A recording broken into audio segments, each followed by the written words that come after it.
ગુજરાતના આઈપીએસો અને ગુજરાત પોલીસ કાગ ડોળે રાહ જોઈ બેઠી છે કે અમારી બદલી ક્યારે થશે, કારણ કે અમે વર્ષોથી હવે એક જ જગ્યાએ છીએ। કેટલાય અધિકારીઓના પ્રમોશન આવી ગયા, પ્રમોશન આપીને પણ આઈપીએસ અધિકારીઓને સરકારે ત્યાં જ રાખ્યા છે। કેમ અમારી બદલી આવતી નથી? તો સમાચાર એવા મળ્યા છે કે CR પાટીલ સાહેબનો આગ્રહ એવો છે કે દક્ષિણ ગુજરાતની અંદર હું કહું એ જ અધિકારીને તમારે મૂકવાના, તો ભૂપેન્દ્ર દાદાએ કીધું એવું નહીં થાય, કારણ કે રાજ્યનો મુખ્યમંત્રી હું છું, કોને ક્યાં મૂકવો એ મારો અબાધિત અધિકાર છે। બસ આ વાંધાને કારણે આઈપીએસ અધિકારીઓની બદલી અટકી છે, તેની વાત કરવી છે। વૈષ્ણવજન તો તેને કહીએ જે પીડ પરાઈ જાનાને રે। નમસ્કાર, નવજીવન ન્યૂઝમાં તમારું સ્વાગત છે અને હું છું તમારો પ્રશાંત દયાળ। આપણે ગુજરાતના મુખ્યમંત્રીની વાત કરવાની છે અને ગુજરાતના મુખ્યમંત્રી ગૃહ ખાતું પોતાની પાસે રાખે છે, એટલે કેબિનેટ ગૃહમંત્રી તો મુખ્યમંત્રી પોતે જ હોય છે। મુખ્યમંત્રી પોતાની પાસે આ ખાતું એટલા માટે રાખે છે કે તો જ આઈપીએસ અધિકારી તેમનો આદેશ માને। ગુજરાતની સ્થિતિ એવી છે કે લાંબા સમયથી આઈપીએસ અધિકારીઓની બદલી થઈ નથી, પણ કેટલાક આઈપીએસ અધિકારીઓને પ્રમોશન પણ આવી ગયા। કેટલાય આઈપીએસ અધિકારી એસપીમાંથી ડીઆઈજી પણ થઈ ગયા, પણ ડીઆઈજી થયા પછી તેઓ હજી પોતાની મૂળ જગ્યાએ છે। આ ઉપરાંત ઘણી બધી જગ્યાઓ ખાલી છે, એસપીની જગ્યાઓ ખાલી છે, જિલ્લામાં એસપી નથી, ઘણી જગ્યાએ રેન્જ આઈજી નથી, છતાં બદલી થતી નથી। આઈપીએસ અધિકારીઓ બદલીની રાહ જોઈ રહ્યા છે અને આઈપીએસ અધિકારીઓ ખાનગીમાં એકબીજાને પૂછે છે કે બદલી ક્યારે આવશે અને બદલી કેમ નથી આવતી। તો આ મામલે અમે પણ તપાસ કરી કે બદલી કેમ નથી આવતી, લાંબો સમય થઈ ગયો છે।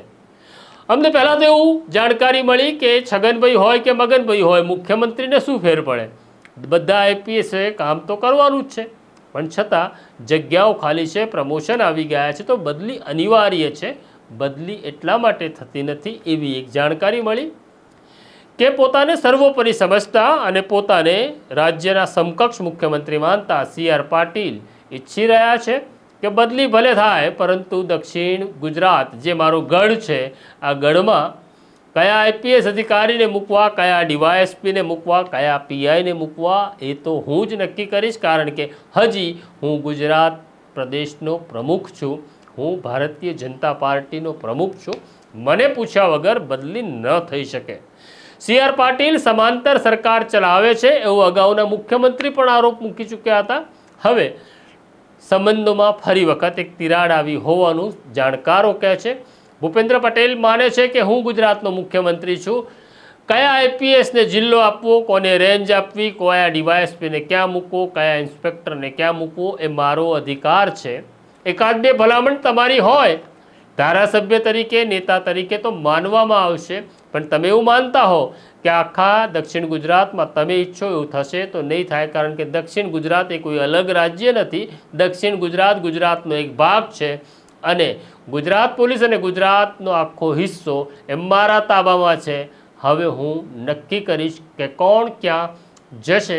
બસ આ વિવાદની અંદર બધું અટક્યું છે, હવે મામલો જશે સૌથી મોટા મોનિટર પાસે, એટલે કે અમિત શાહ પાસે, અને અમિત શાહ જ નક્કી કરશે કે કોણ ક્યાં જશે। એટલે બદલી અટકી છે, હજી સમય લાગશે, કારણ કે આ વિવાદ હજી સમ્યો નથી। અને બીજું, હવે રથયાત્રા આવી રહી છે અને અમદાવાદની જગન્નાથ ભગવાનની રથયાત્રા એ બહુ મહત્ત્વની હોય છે અમદાવાદ પોલીસ અને ગુજરાત પોલીસ માટે, એટલે જલ્દી બદલી થાય એવો અણસાર નથી, પણ તમારે જલ્દી બદલી કરાવી છે તો ભગવાન જગન્નાથને પ્રાર્થના કરજો કે આ ઝઘડો શમે અને અમારી બદલી થાય, અમારે જ્યાં જવું છે ત્યાં જઈ શકીએ એવી પ્રાર્થના જગન્નાથને કરો, તો જ કંઈક ચમત્કાર થાય।